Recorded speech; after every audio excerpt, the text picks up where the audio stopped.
Salam, əziz tələbələr, hər vaxtınız xeyir. Bu gün baxacağımız mövzu sizlərlə birlikdə ədəd qüvvətləridir. Ədəd qüvvətləri mövzusu həm 2023, yəni Bakıda axırıncı keçirilən vergi imtahanında da soruşulub, dəfələrlə dövlət qulluğunun imtahanında da soruşulub, yəni vacib mövzular siyahısındadır. Burada düşən sual modelləri baxın bu şəkildədir. Misal üçün qeyd olunur ki, 2-nin qüvvəti 131 ədədinin sonu neçə ilə bitir? Qalxıb da sizdən 2-nin qüvvəti 131-i hesablayıb, yəni bu ədədin son rəqəminə baxmanızı istəmirəm. Çünki hesablana bilməyəcək qədər böyük ədədlər alınır burada qüvvətlər sayəsində. Bunların təbii ki, qısa yolları var. Bu videonu, hardasa bu video 10 dəqiqə civarında çəkəcək. Bu 10 dəqiqəlik videonu izləyəndən sonra imtahanda bu sual düşəndə 5-6 saniyə ərzində həll edə biləcəksiniz. İndi baxaq 1-dən 9-a qədər ədədlərə. Baxın, yazıram 1, 2, 3, 4, 5, 6, 7, 8 və 9 əziz edə bilər. Sizdən heç bir zaman 1-in qüvvətlərini, 5-in qüvvətlərini və 6-nın qüvvətlərini imtahanda soruşmayacaqlar. Çünki 1-in istənilən qüvvəti, məsələn, 1 üzəri 123-ün də son rəqəmi bizim üçün 1-ə bərabər olacaq. 5-in qüvvətləri də bizim üçün soruşulmayacaq. Çünki 5-in istənilən qüvvətinin sonu 5 ilə bitir. Misal olaraq qeyd edəsəm, deyək ki, yazar 5 üzəri 123-ün son rəqəmi neçədir? Bu halda da 5-in dedik ki, istənilən qüvvətinin sonu 5 ilə bitir. 6 üçün də bu qayda eyni dərəcədə edə bilər. 6-nın da istənilən qüvvətinin sonu bizim üçün 6 ilə bitir. Örnək verim, 6 üzəri 118-in son rəqəmi neçədir? Bunu 6 olaraq qeyd edəcəyik. İndi bizə nələr lazımdır? Buna ətraflı baxaq. Burada bir dənə özümüzə ərazi açaq. Demək, İlk olaraq baxaq sizlərlə 2-nin qüvvətlərinə. Burada silsilədən istifadə edəcəyik. Misal üçün 2-nin qüvvəti 1, 2-yə bərabərdir. 2-nin kvadratı 4-ə bərabərdir. 2-nin kubu 8, 2-nin qüvvəti 4, 16, 2-nin qüvvəti 5, 32. Bunu bir dənə 2 üçün bu qədər çox yazacağım. Bir dənə bunu başa düşürsəz kifayətdir. 32, 2-nin qüvvəti 6, 64. 2-nin qüvvəti 7, 128 və 2-nin qüvvəti 8 də 256-ya bərabərdir. Baxın, əziz tələbələr, son rəqəmlərə fikir verin. 2, 4, 8, 6. 2, 4, 8, 6. Hə, deməli biz 2-nin qüvvətində nəyi tapdıq? 4 dənə qüvvətdən bir təkrarlanır. Yəni bu silsilədir. Məsələn, görürsünüz 2-nin qüvvəti 1-də başladı, 2-nin qüvvəti 4-də bitdi, 6 ilə. Sonra təkrar 2-nin qüvvəti 5-də başladı, 2-nin qüvvəti 8-də, 6 ilə bitdi. 4 qüvvətdən bir təkrarlanır. Misal üçün bizdən sual soruşula bilər ki, 2-nin qüvvəti 123-ün son rəqəmi neçədir? Bu qüvvəti götürürük 123-ü. Çubuqlu bölmə ilə 4-ə bölürük. Niyə 4-ə böldük? 4 dənə qüvvətdən bir təkrarlanırdı axı son rəqəm. Gətirdim çubuqlu bölmə ilə 4-ə böldüm. Oldu bizim üçün qismət 30, qalıq da 3-ə bərabər oldu. Həmin bu qalıq olan 3-ü götürürük. Buradakı 2-nin qüvvəti olaraq yazırıq. 2-nin qüvvəti 3 bərabərdir 8-ə. Deməli 2 üzəri 123 ədədinin son rəqəmi 8-ə bərabər imiş. Təkrar deyirəm, niyə 4-ə böldük? Çünki 4 dənə qüvvətdən bir təkrarlanır. Qalıq da bizim üçün 3 olduğu üçün bunu da qüvvət olaraq yazırıq. Bir fərqli sual modeli qarşımıza çıxar. Deyək ki, məsələn, 2 üzəri 120 ədədinin son rəqəmi neçədir? Bu səfər biz 120-ni çubuqlu bölmə ilə 4-ə böləndə bu səfər qalığımız alınmayacaq, 0 olacaq.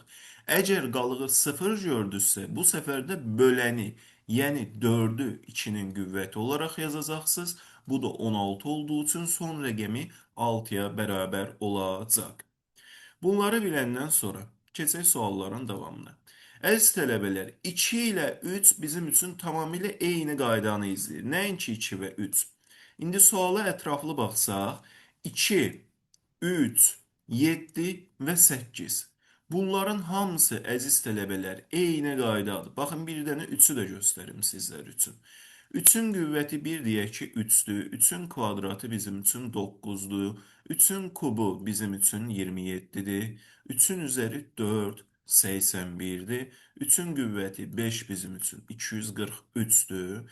3-ün qüvvəti 6 da bizim üçün. Burada 3-ümüzü də yazaq. bərabərdir 729-a. Baxın əziz tələbələr, yenə 4 dənə qüvvətdən bir təkrarlanma başlayır. Baxın 3, 9, 7, 1, 3, 9, davamını yazsaq 7, 1 olaraq bizim üçün davam edəcək. Necə ki 2-də qüvvəti 4-ə bölüb çubuqlu bölməklə yazırdıqsa, bu 3-də də eyni qaydada davam edəcək. Misal üçün soruşula bilər ki, 3 üzəri 82-nin son rəqəmi neçədir? Yenə bu 82-ni götürürəm, çubuqlu bölməklə 4-ə bölürəm. Bizim üçün 20 dəfə 4-ün 80, qalığımızda 2 alınır.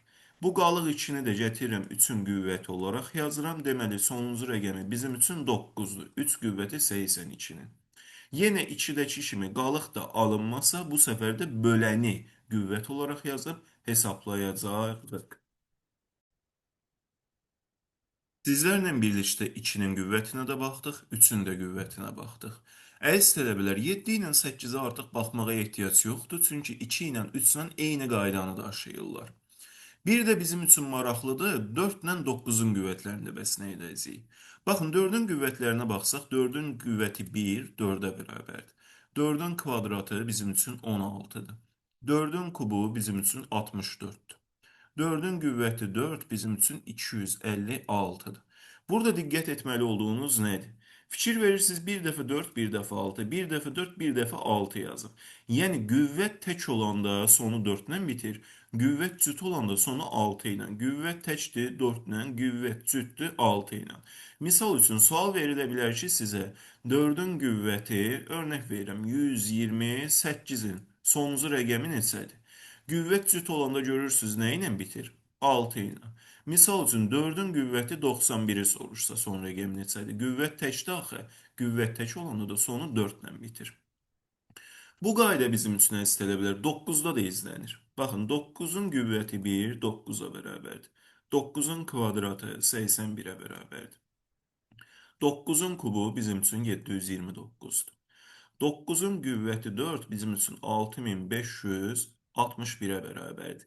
Yenə eyni qayda izlənir. Fikir verirsiniz, qüvvət tək olanda sonu 9-dan, qüvvət cüt olanda 1 ilə bitir. Qüvvət təkdir, 9 ilə bitir. Qüvvət cütdür, 1 ilə bitir. Misal üçün, sual soruşula bilər ki, 9 üzəri 728-in sonuncu rəqəmi neçədir? Qüvvət cütdür axı 728, deməli sonuncu rəqəmi 1 olacaq, yazdınız. Deyək ki, qüvvət soruşardı 9 üzəri 333. Bunun sonuncu rəqəmi neçədir? Təkdə axı bu səfər qüvvətimiz tək olanda da 9-dan bitdiyi üçün sonuna 9 yazacağıq. Ümumi olaraq məzmunu toplasaq, 2-də, 3-də, 7-də və 8-də çubuqlu bölməklə 4-ə bölürsünüz. Qüvvəti alınan qalığı da qüvvət olaraq yazıb hesablayırsınız. Əgər qalıq da alınmadısa böləni yazırsınız. 4 ilə 9-da isə əziz tələbələr, sadəcə qüvvətin tək və ya cüt olmağına diqqət edəsəz kifayətdir. Başqa sual modellərimiz də var. Tələbələr bunu görəndə biraz qorxurlar, amma yenə də eyni qaydadır. Misal üçün 11 nömrəli sualda deyir ki, 342 üzəri 119 ədədinin sonu neçə ilə bitir? Baxın əziz tələbələr, 342 yazıb ha. Siz yenə də sona baxacaqsınız deyə bu 4 ilə 3-ü atırsınız, 2-nin qüvvəti 119 olaraq baxırsınız. Yenə 119'u 4'ə bölüb qalığı yazacaqsınız və s. Misal üçün, sual düşə bilər ki, örnək verirəm də, 1056 üzəri 138-in son rəqəmi neçədir? Baxın, 5 ilə 6-da nə demişdik? Demişdik 5-in istənilən qüvvətin sonu 5 ilə, 6-nın da istənilən qüvvətin sonu 6 ilə bitir. İndi burada 1056 yazsa da bizə sonu maraqlıdır. Axı, bu 105'i silirik aradan. 6'nın qüvvəti 138 kimi baxırıq. O da təbii ki, axırı 6 ilə qutaracaq. 5-də də eyni qaydada. Və ya soruşula bilər ki, 1043 üzəri 125'in son rəqəmi neçədir? Burada da təbii ki, bu 1'i, 0'ı, 4'ü unuduruq. 3'ün qüvvəti 125 olaraq baxırıq. Əziz tələbələr, bugünkü mövzu izahımız bu qədər olacaq. Kanalımızı təqibdə qalan davamlı olaraq sizlər üçün video izahlar paylaşacağım. Hər birinizə uğur diləyirəm.